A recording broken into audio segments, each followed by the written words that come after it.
X find பண்ண சொல்லியிருக்காங்க. ரெண்டு இம்ப்ராப்பர் ஃப்ராக்ஷன் இருக்குது. முதல்ல எக்ஸ் ஃபைண்ட் பண்ண சொல்லியிருக்காங்க. ரெண்டு மிக்சட் ஃப்ராக்ஷன் இருக்குது. ஃபஸ்ட்டு ரெண்டு இம்ப்ராப்பர் ஃப்ராக்ஷனாக கன்வெர்ட் பண்ணிக்கலாம். இம்ப்ராப்பராக கன்வெர்ட் பண்ணுறதுக்கு நம்ம என்ன செய்வோம், இங்கேருந்து இங்கே போகும்போது மல்டிப்ளிகேஷன், நெக்ஸ்ட் கிடைச்ச ஆன்சர் கூட மேலே இருக்க நியூமரேட்டரை அடிஷன் பண்ணணும். கரெக்டாக? So 5 × 5 25, 25 + x. அப்போ டினாமினேட்டர் என்ன போடுறது, டினாமினேட்டர் இங்கே என்ன இருக்கோ அதே தான் நம்ம இங்கேயும் போடுவோம். Times 4 3s are 12, 12 + 3 15/4 = 21.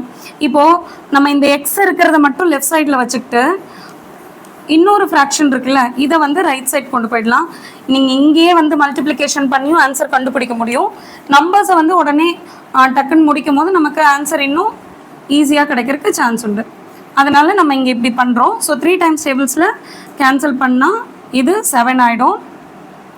அப்போ 25 + x/5 = 7 4s are 28/5.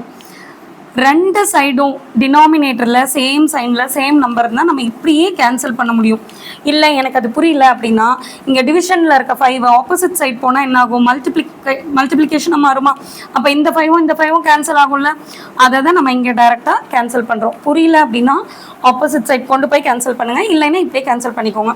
அப்போ 25 + x = 28. 25 ஆப்போசிட் சைட் போனால் சப்ராக்ஷனில் போகும், ஏன்னா இங்கே ப்ளஸில் இருக்குது. ஸோ -25. அப்போ x =